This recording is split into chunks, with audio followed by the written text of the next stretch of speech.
After successfully logging into the IVG, the driver opens the Hours of Service application and sees the Status tab. At the top are the remaining hours before the driver goes into violation for any Hours of Service rule and the name of the driver whose records are displayed. If there is a co-driver logged into the IVG, that driver can be selected. To ensure driver security when there's a co-driver logged in, at any time either driver wants to view logs, the driver is prompted to re-enter a password. A green dot indicates the active driver. A gray dot indicates the inactive driver. Next to the driver's name is the current DOT, MOT in Canada, date and remaining hours until the driver goes into violation. If your company uses the workflow or vehicle inspection report applications, the driver can jump to those applications from almost any screen in Hours of Service. The driver may see messages showing the log status. Log update in progress, not current logs. Review and approve your logs. When the driver's logs are sent for approval, the driver sees the second message. The status screen shows how many hours the driver will gain over the next 2 days.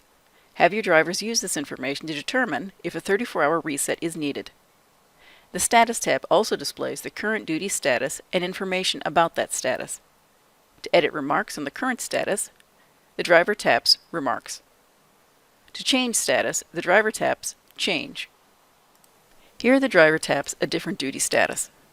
The available duty statuses are based on if this is the active or inactive driver and what features are enabled for drivers. You can define a list of remarks that a driver can specify or allow the driver to type a remark to describe what occurred during that status. If typing a remark, the driver taps in the text box and types on the pop-up keyboard. When finished, the driver closes the keyboard and taps OK. In this example, the driver is now in off-duty status. If you enabled clock in and clock out for your drivers, they may account for on-duty time away from the truck. Clock in is before the driver began driving, such as attending an early driver meeting. Clock out is used at the end of the driver's shift, such as completing paperwork in the office. When clocking in, the driver enters the time the shift began. The driver taps the arrows to the right of the posted clock-in time to adjust the start time, then selects 1 or 2 remarks, or if available, types a remark to describe what happened during the status. When done, the driver closes the keyboard and taps OK.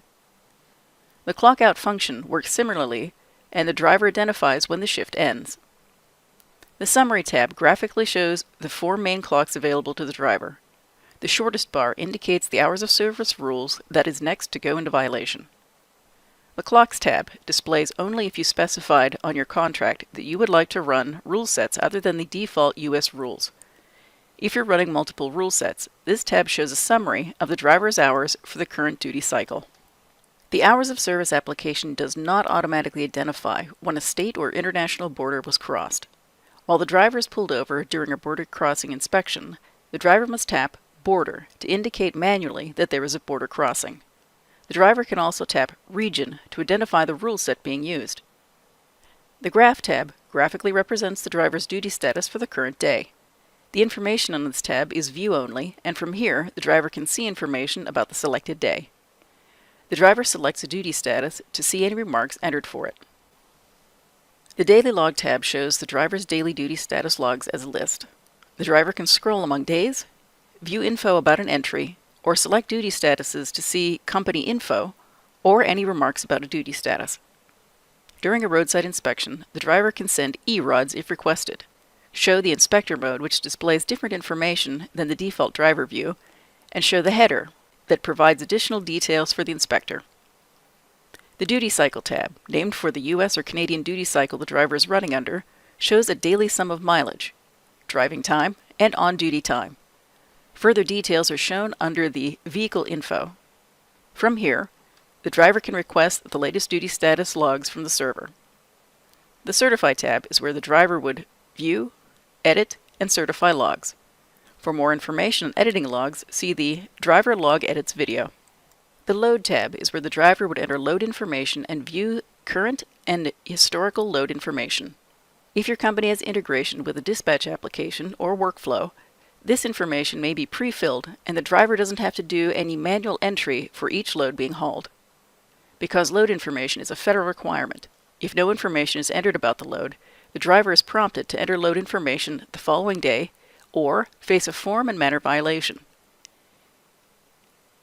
If there was no load while the driver was driving, the driver may enter any characters in the load ID and use bobtail or deadhead for trailer number. The Carriers tab should display the carrier information as entered in the Hours of Service back office application. The Carriers tab and Carrier Setup in Hours of Service do not identify separate companies the driver may haul for, just divisions of a single company, like bulk versus refrigerated, or hazmat versus DITS, Defense Department Tracking System. If your company has multiple divisions that are their own carrier entities, you would enter those in the Hours of Service back office application, and the driver would select the carrier here. The driver uses the IVG to communicate with your dispatch office.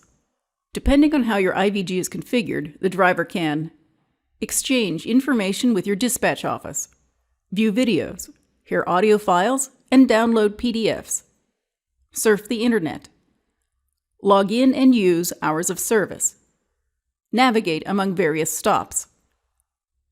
IVGs notify the driver that new information was received by displaying a message on the screen, illuminating a light on the unit, sounding an alert. A new message has arrived. Drivers interact with the IVG by tapping the active area on the screen, pushing buttons on the IVG. Be aware that to eliminate driver distraction, many applications on the IVG are not accessible when the wheels are turning. Only after the vehicle is stopped can the driver begin using those applications. Because some applications on the IVG need to know the driver's ID, the driver must log into the IVG using the login you created in Qtrax. To begin, the driver goes to the home screen and taps Driver Login. The driver types a driver ID and password, and if logging in as the second driver, identifies as the active or inactive driver. The driver closes the keyboard and taps OK. The driver is then prompted to identify a duty status and tap OK. A driver's duty status in Hours of Service is different from being logged into the IVG. Logging in identifies the driver as being in the vehicle, and the person doing the driving must be identified as the active driver. The active driver Hours of Service logs are updated during the course of the day. Be aware that changing the login status from active to inactive does not put the driver into an off-duty status. Drivers must maintain accurate Hours of Service duty status logs by using the Hours of Service application to manually change duty status. Verify log changes from the back office, and certify logs daily. When the driver logs in, the DOT or MOT clock begins to count down to the next violation, and the driver's login ID displays until the ID and password are confirmed over the air. When the login is confirmed, the driver's full name displays. When two drivers are in the cab, one driver is active and the other driver is inactive. For additional driver security, when there is a driver and co-driver logged into the IVG, there is a password challenge when the co-driver attempts to view or edit logs. To log in a second driver, go to the home screen and tap Driver Login. Then tap Add. Type the second driver's ID and password, close the keyboard, identify as the active or inactive driver, then tap OK. The driver is then prompted to identify a duty status and tap OK. To swap active drivers, select the inactive driver and tap Change. Tap OK. Enter that driver's password, close the keyboard, and tap OK. Now the second driver is the active driver.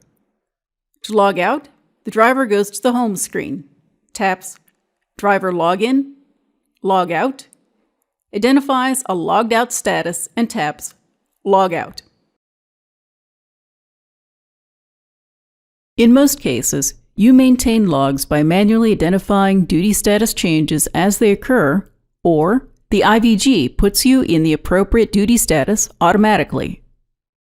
Only if you select the wrong duty status, the carrier makes edits, or you forget to change your duty status will you need to edit logs. For the processes on how to edit logs, see the Driver Log and Carrier Edits video. As the first driver logging into the IVG, you are identified as the active driver, and you select a duty status. When a co-driver logs in, they identify as active or inactive before selecting a duty status. The active driver is automatically placed in driving duty status when the wheels move, and is prompted to drop into on duty when the wheels stop. When logging off, you are prompted to pick a final duty status. Between those events, you may also need to manually identify duty status changes. The most common manually selected duty status will be the 30-minute rest break. Keep an eye on the DOT clock to stay in compliance. As soon as you log into the IVG, the clock starts counting down to the soonest violation. The Summary tab shows all applicable hours of service clocks counting down. The lowest number in the available column indicates what rule is next to go into violation. As you approach 8 hours of on-duty time, you must take a rest break that is greater than 30 minutes long. To do so, open the Hours of Service application to the Status tab and tap Change. Tap Off Duty. If remarks are required, you can select or enter remarks. Close the keyboard and tap OK. Until you are off duty for more than 30 minutes, you cannot select an on-duty status. Be aware that if the wheels move for any reason while on break, you are automatically bumped into driving duty status and must restart the brake or be in violation. If off-duty and using the vehicle for personal conveyance, open the Hours of Service application to the Status tab and tap Change. Tap Off-Duty and tap Personal Conveyance. All other duty status changes are performed as for the 30-minute rest break. Just be sure to select the appropriate duty status and leave remarks if required. You must ensure that your load and carrier information is accurate, or risk a form and manner violation. To help avoid a violation, Hours of Service prompts you to enter any missing required information when logging out. If your company has integration with a dispatch application or the workflow application, load information may be preloaded and you don't have to manually enter each load being hauled. To enter information, tap Load. Tap New Load. Type a load ID. Verify or update your start and end dates. Type a bill of lading. Type a trailer ID. Tap to close the keyboard and tap OK. If you weren't hauling a load, you may enter any characters for the load ID and use bobtail or deadhead for the trailer number. As always, ensure what you enter on your official logs of record is both accurate and complies with your company's procedures. If you haul for multiple divisions of a single company, like bulk versus refrigerated, you're required to identify that division under Carriers. To enter carrier information, tap the Carriers tab. Select the carrier and tap OK. Every 24 hours, you must review and certify your logs. Initially, when you log into the IVG, you cannot edit or certify logs because the Hours of Service application is synchronizing with the server, and you must wait for the Review and Approve Logs message to appear. For ELDs, if you have any carrier edits, you are prompted to review and certify them after logging into the IVG. You see the Carrier Edits prompt and tap Review Carrier Edits. You can then reject or confirm those edits, and, if accepted, you may certify those logs. If you reject the carrier edits, you must enter a reason for rejecting the edits. For both ELDs and AOBRDs, you certify logs in 24-hour increments, not multiple days at a time. Be aware that both certified and uncertified logs for your full duty cycle are accessible on the Certify tab.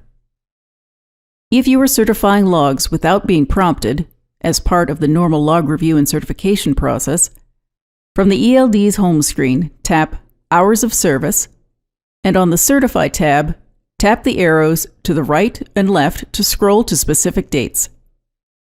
A check mark indicates a certified record. An exclamation point indicates there was a system or sensor failure when the log was recorded. If a record is incorrect, tap the record, then tap Edit. If changing the original duty status to another, select the new duty status and a predefined remark to describe your activities during the status. Close the keyboard and tap Next. If you need to do more complex editing, like you never logged a day-long meeting, you must perform 2 edits to split and change duty statuses. In this example, you'll select the duty status that's an error, tap Edit, and tap Split to divide the 24-hour off-duty status. The duty status is split in half and both segments have the same status and location. Select the status, time, and location for the new duty status and add remarks to explain activities during the duty status. When finished, tap Next, type a reason for editing the status, and tap Save. At this point, you must make additional changes to this log, so tap Not Ready. Then repeat the split, duty status and time updates, add remarks, and tap Next. Type the reason for the edit, and tap Save. Now that the day is up to date, tap Certify. Do a final review of this day's logs, and if they're correct, tap Agree. Your logs for this day are now certified and show a green check mark next to each duty status. If your carrier makes edits to your logs from the host hours of service application, you see a pop-up and must review, then reject or confirm the proposed edits. If you reject the edits, they are no longer listed as pending and revert to what they were before the carrier proposed the changes. If you confirm the changes, you are prompted to certify the logs for that day. When you agree, the logs are updated over the air and the back office sees that you accepted the proposed log changes. Unassigned vehicle activity, or UVA, is drive time that accumulates with no active driver logged in to the IVG. If any unassigned drive time accumulates on an IVG, the next driver to log in is prompted to claim ownership of that drive time. If you reject the drive time, your company's back office personnel must manually assign it to a driver. Back office personnel periodically review reports to identify and resolve instances of UVA. Be aware that you may also see a performance monitoring prompt that is different from the hours of service UVA prompt. Accepting the UVA prompt adds hours to your record of duty status logs, and accepting the performance monitoring prompt adds information about driving and idling to your performance monitoring totals, but does not affect your hours of service logs. Just be sure that any time you accept is truly time that accumulated on this vehicle while you were the active driver. If the back office assigns UVA to you, you must review and certify or reject that change. You'll see a notification when you log in notifying you that the carrier edited your logs, and you can review those changes before you certify your hours. To avoid generating UVA, be sure to log into the IVG at the start of your day and verify that your full name resolves, indicating your login was successful. If you have a co-driver, be sure to indicate that you are the active driver while you're driving.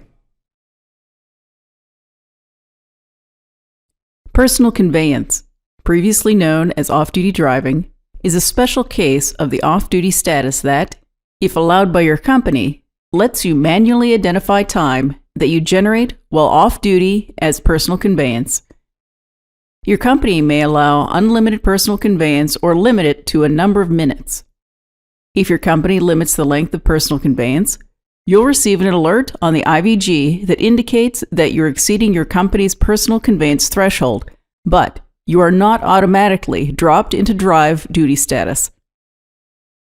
If available, you change your duty status to off-duty and flag it as personal conveyance. You must enter remarks about the duty status. Close the keyboard and tap OK. While you are in personal conveyance, the GPS resolution for your location is reported to the nearest 10 miles, 16 kilometers. Be aware that your company may have set up automatic notification so that someone is alerted when you enter personal conveyance. When drive time accumulates as personal conveyance or yard move, it is indicated on the graph tab as a different color, not on a separate line. Be sure to manually terminate personal conveyance when you're done moving. Drivers are required to keep their duty status logs up to date and certify them every 24 hours. When drivers are stopped by a DOT or MOT officer, drivers can expect that, in addition to a possible vehicle inspection, they must present their driver's license, medical card and waiver, hazmat requirements, and other materials including current daily logs and hours of service. Drivers should have the ELD guide available and accessible in cab, as the inspector may request to see it. This guide is a set of instructions on how to share or transfer your logs to an inspection officer. If stopped for an inspection while using the Omnitrac's Hours of Service application, the driver will open the Hours of Service application and navigate to the Graph tab.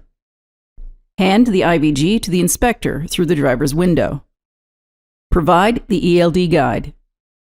If the inspector requests electronic copies of the logs, the driver must navigate to the Daylog tab and tap eRods. Select Web Services or Email. Enter any comments and tap Send.